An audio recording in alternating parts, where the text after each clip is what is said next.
Warhorse Overland here, going over this awesome COLT build. Color on this is a lighter gray, slight gloss, obviously with the black accents. Looks great. The primary add-ons for this build, minus the base model itself, were the side molly panels. So these are 11 gauge steel, rigidly mounted to the side.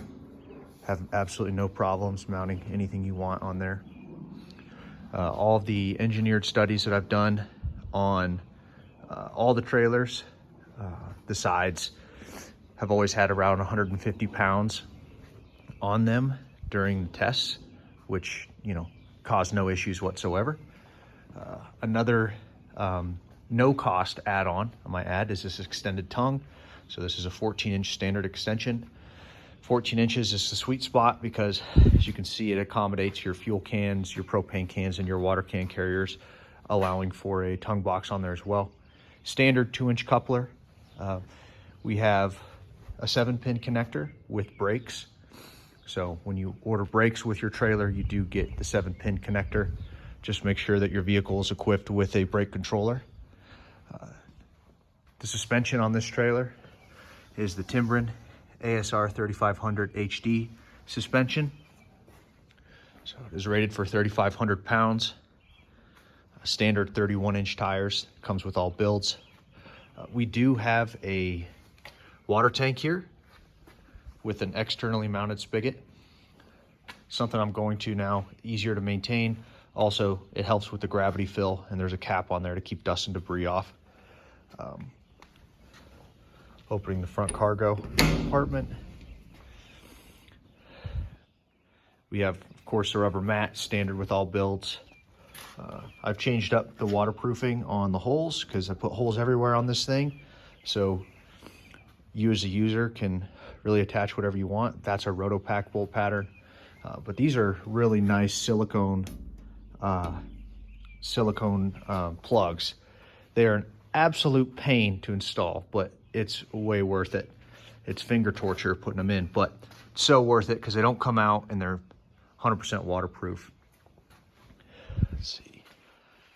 So the fenders on here are set to their highest level, which will accommodate a 35-inch tire.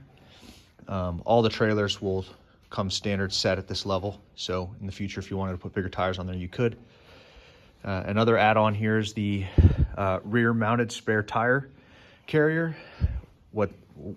Basically what that mod comes with, upgraded hinges. Those hinges are rated for like hundreds of pounds. It's completely overkill, like everything I do, but that's my mantra. You know, it's got to be super tough. That's the whole name of the game here. And you also get, with the spare tire carrier, a pretty modular mounting system with E-Track spare tire mounts, grade 8 spare tire mounts, so you can move those around if you change your bolt pattern. They'll accommodate any bolt pattern that's available. There's the water tank, sits in the back. So to fill the water tank, you can reverse fill it from the spigot. Just use a male-to-male adapter for your hose, and you can reverse fill. Or you could undo the cap, drag your hose in, and fill it from the top as well. It's super basic. You know, that's how I'm trying to keep things here. User-friendly. So this is also something you can install yourself. If you want to install your own water tank and you don't want to pay me to do it, totally fine. I'll give you all the components. I can even get them for you, or I can tell you where to get them and make all the holes and everything necessary for you to install your own stuff. Additionally, we have the adjustable roof rack. That's an add-on that's been set to this highest level. Yeah, this is the highest level. Reason being is this customer, Montana gentleman, they grow tall in Montana, so he really wanted it super tall. So these awning mounts, another add-on here, but a quick note on the awning mounts. I'm using a new supplier where I can really customize the height. So these awning mounts can be as tall as you need or as short as you need. So if you have some custom requirements on your awning mount, totally fine. I add them adjustable too, reason being, some people's tents clamshell, like mine. You know, they're not like the pop-up style. No, I'm not gonna try to do that on camera. So that gives you the necessary space to have your tent be able to clamshell out and take up that space, which will give you the ability to pull it out on the trail or at your campsite, and then retract it back in, slide it back in when you're on the road, so it doesn't look super goofy as you're driving down the road. Another add-on here is the enclosed roof rack. So the enclosed roof rack basically comes with the front panel, and then this rear swing panel uses a wing nut, a super sophisticated wing nut. Oh my goodness, okay. And it does clear the spare tire, but really helpful for putting, you know, camp chairs. I put my grill up there. You can put your tables, solar panels, whatever. All trailers come with the side steps, of course. Vent plate on the side. That's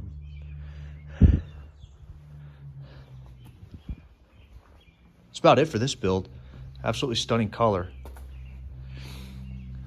Now the steel thickness on these trailers, it's thicker than it needs to be. So like I said, I do a lot of engineered analysis. I pay a lot of engineering firm. I pay an engineering firm to conduct what's called FMEA on the design.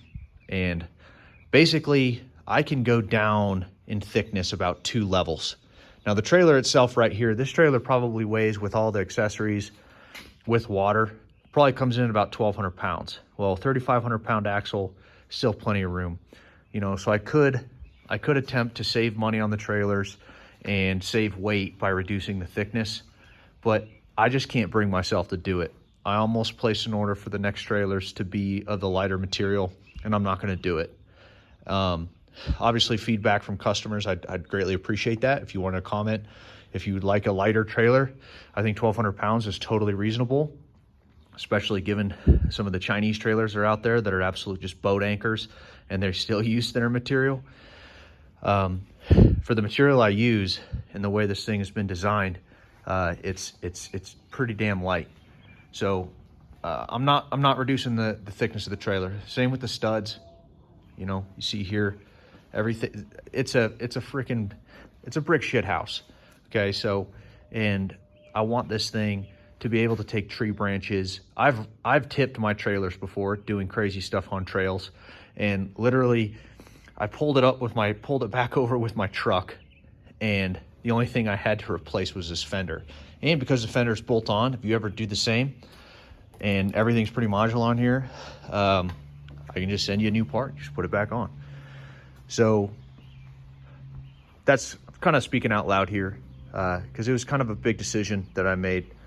I'm not doing it. So I'm not reducing the weight. I'm not reducing the material thickness, even though people tell me, all my suppliers are telling me I can. I'm not gonna do it. I want a tough, super hardcore trailer. You know, this isn't your fiberglass sided sleeper trailer that you see bumping around the road that, you know, can't take any use and abuse. You know, this is for people who want to go down the trail, who want to take this thing everywhere their vehicle can go and absolutely have zero worries about it. And it can take an absolute hammering, and that's the goal. Some new developments. I am toying with a new roof rack that uses a piece of 80/20 aluminum. That just gives you a little bit more modularity for accessories like showers and such. I will still keep this tube style roof rack, which is a 1.5 by 1.5 square tube, 11 gauge. I will still keep this available, but I'm in the process. I'll release a video soon when I get all the parts. I did all the due diligence on the engineering side to make sure it was just as strong. It's actually slightly stronger, but just trying to add more options, you know. I can't wait to use it myself, because that 80/20 aluminum uses T-nuts, and it has interfaces on all 4 sides. So easier to mount tents, easier to mount awning accessories. Same thing with the awnings on the new roof rack. You'll have the ability to, you know, customize the heights and whatnot. Still trying to figure out the retractable piece, but I'll figure it out. So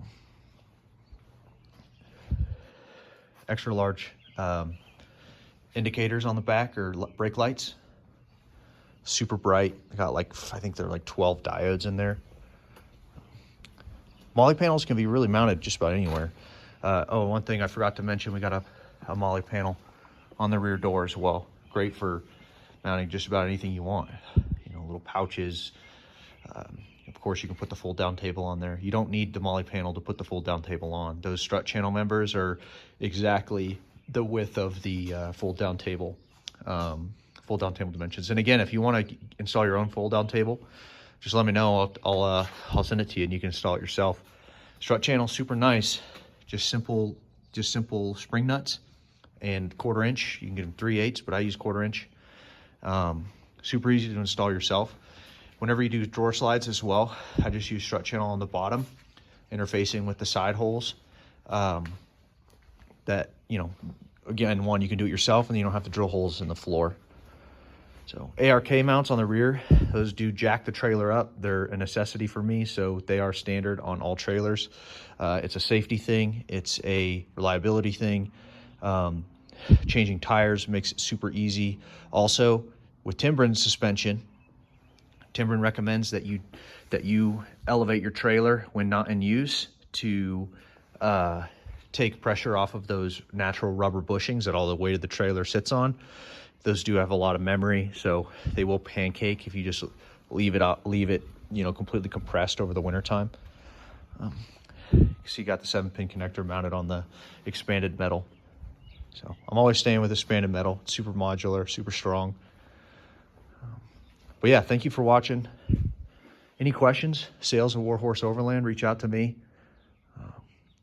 This build, you know, started from a base model, started with multiple conversations with the customer, understanding what exactly his use case was with him and his family, what space requirements he needed. You know, that pushed us to the COLT, and then, you know, talked about the suspension, what the needs are there. You know, Timbrens are great. They're super rideable. They're super tough. They're super durable, but so are the straight axles. Straight axles just ride a little rougher, but they are definitely more maintainable. As I mentioned on the rubber bushings, you don't run into those issues with springs. You can change out springs super easily on straight axles. You just do have that main axle beam that's going to run through the trailer. But, you know, regardless, any trailer shop, you know, Tractor Supply included, is going to carry items for that. So thank you so much for watching. Again, sales at Warhorse Overland. Any questions? Thank you.